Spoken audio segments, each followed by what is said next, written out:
Please, I have this question to ask. Very important question. Who received the blood of Jesus? The sacrificial blood of Jesus Christ. Who received it? During the time of Cain and Abel, Abel and Cain were sacrificing to God. God himself being the Almighty of all. He is the only supreme.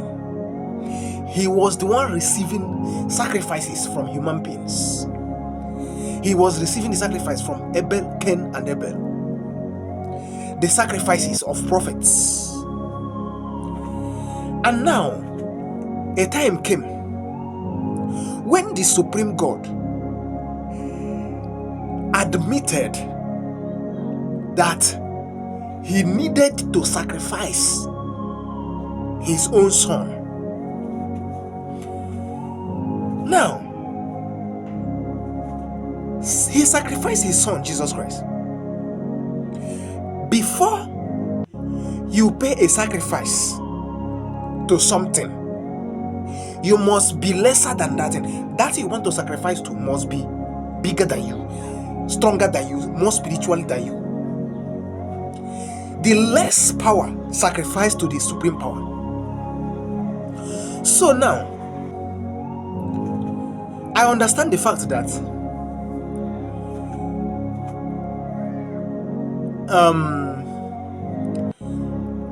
Jesus was sacrificed on behalf of humanity, on behalf of human beings. Now the question is, to who was the blood given to? There is no sacrifice that is not received by a deity. No sacrifice that is not received by an entity. Now, God himself sacrificed his son on behalf of human beings. Fine. He cannot sacrifice to himself. It must be given to another deity, and that deity must be supreme. So the question is, which deity received the blood of Jesus as a sacrifice? He sacrificed Jesus to save humanity from death, from problem. Now, who did he save humanity from? And who did the blood went to as a sacrifice? Which deity? If I have a child and my child is sick, my child is going through spiritual trauma, and after going about for solution, I was told that I'm going to pay a sacrifice. I'm going to make a sacrifice to get my son free. Now the explanation will be, there is a deity. This particular deity is so place, so time. It has something to do with so like this. This is what is wrong with my son. Is the problem is from that deity. If I have to do this, do that, sacrifice, do this, do that, to appease the heart of the deity, to ask for forgiveness from that deity, to get my son free from the deity. After doing that sacrifice, the deity will receive my sacrifice and then free my son. That sacrifice is an exchange for my son from that deity. The deity will eat that sacrifice and then leave my son alone. Now God gave Jesus Christ, his only son, out, poured the blood out so that he can get humanity back. Jesus is that sacrifice. Then now, what am I asking?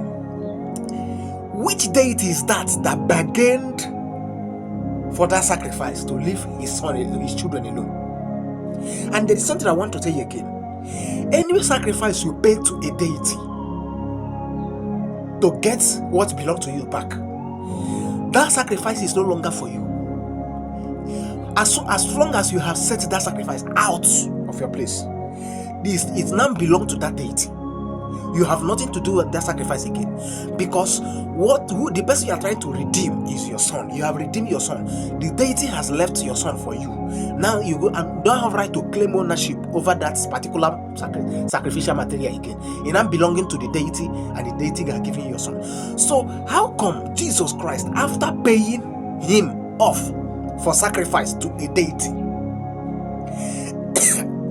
and redeem humanity back to yourself, how come claiming that same sacrifice, that same sacrificial material, claiming it to be your own son again?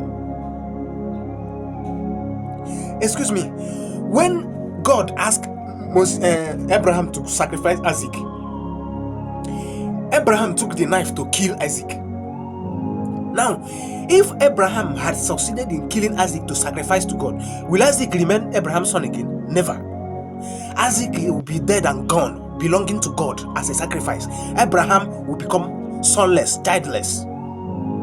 In the same way, if Jesus was given out for sacrifice, he's not supposed to be son of God again. He's been given to that deity that sacrifice was given to.